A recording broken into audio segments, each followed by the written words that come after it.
Hi and welcome to cheekyricho's Swiss Roll. This is really easy to do. The ingredients are in the recipe box below. There are only a few of them, so let's get started. We've got some boiling water here. We're just going to turn it off. Pop our 3 eggs on top of that in a bowl with 1 pinch of salt and whisk these for 5 minutes until they're really quite frothy and foamy.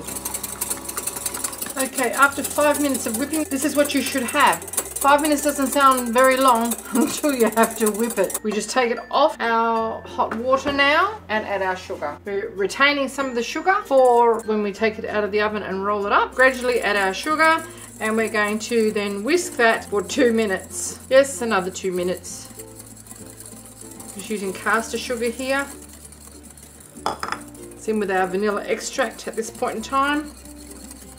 Okay, after 2 minutes of whisking, our sugar has dissolved. It's really quite syrupy, and you can see it's making little ribbons on the top, which is standing on top. Now we're just going to sift our self-raising flour in on top of that. You'll be pleased to know the whisking is over because that's a little bit of a toughie. So we'll just sift our self-raising flour in from a height, incorporating as much air as we can and making sure that there are no lumps all at once. Now we just fold this in. I've already preheated the oven to 200 degrees Celsius, and we have a Swiss roll tin we have lined with baking paper, and once this is just gently folded in, making sure you can't see any more little dry pockets of the flour, we're going to bake it in a 32 centimeter by 23 centimeter Swiss roll pan, or about 13 inches by 9 inches, give or take. I'm going to bake this for 12 to 15 minutes. You can do this with a hand mixer if you like, but that's all we have to do. It's all well incorporated now. That's a cakey sort of batter. Lots of air. Don't go knocking that around now because you want to leave as much air in there as possible. Now here's our Swiss roll pan. Scrunch up the paper and that breaks it back. And now it will stay exactly where you want it to go without making a real nuisance of itself, because this is a non-stick pan and it's just going to be trouble otherwise. Okay, that's it. In with our batter and just smooth it right to the edges, being careful not to knock that air out. Just push it right to the edges. Okay. Now the oven signaling that it is at the right temperature. Into the oven we go for 12 to 15 minutes. Okay, this actually took 14 minutes. It's very lightly returning the spring to the touch. We take it out of our pan straight away and put it upside down onto some baking paper. This tray is really slippery, which has been sprinkled with our remaining cast sugar. So clean tea towel, our baking paper, sprinkle of our caster sugar, leaving a little just to sprinkle over the top when you're serving it. Squash out any lumps. We get our cake now and we upend it onto our caster sugar.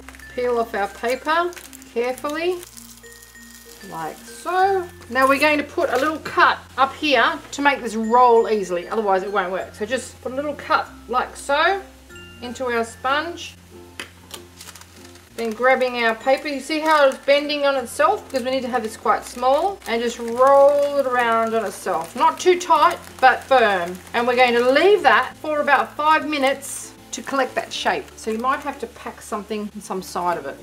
There you go, so it doesn't unroll itself. Just leave that for 5 minutes to hold that shape. Something with a bit more weight would be better. There you go, that's not going to unroll now. And we leave that for 5 minutes. Okay, after 5 minutes of resting in that position, we just unroll it again, and we're just going to spread our homemade passion fruit butter without any seeds in it. I've showed you that in a different recipe, passion fruit butter or passion fruit curd. Just spread that all over it, as much or as little as you like. It's got a really delicious tangy flavour. Just spread that all over. We need, this is actually chilled, we need this to be cool before we put our whipped cream on it, because if you don't, the whipped cream is going to run out the sides everywhere. And this has got a really tangy, delicious flavour off our passion fruit vine. Just spread that all out and just let that cool completely before we add our cream. Oh yum, this is going to be so good. Okay, it's nice and chilled now because I stuck it on a granite bench, and now we're just going to blob on our whipped cream, spread it all out and roll it up again. This is going to be divine.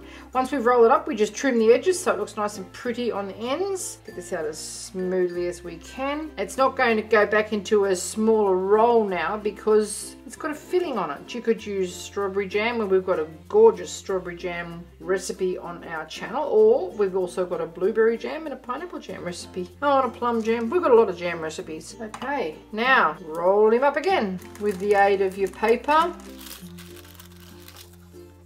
Not too tight. Look at that. Now we just trim the edges off. Using a serrated knife is easier. Cook's treat just there. Same on the other edge. And there you have it. Cheekyricho's really easy, very economical Passionfruit Swiss Roll. Now we just pop that seam side down onto a pretty plate and it is ready to serve. Look at that. Yum, yum, yum. I hope you enjoyed this little cooking demonstration. And if you would like to see more interesting recipes and ideas, just check out our Cheekyricho channel. And don't forget to please subscribe. And do come back and visit us again soon. We have so much more to show you and we're uploading lots of videos every week. And thank you very much for watching. Have a lovely day. Cheekyricho's Passionfruit Curd Swiss Roll. This is the cook's treat. Jam, passion fruit, cake, sugar, yum, yum, yum. Oh, that is so nice. Where is it? Yum, yum. That's good.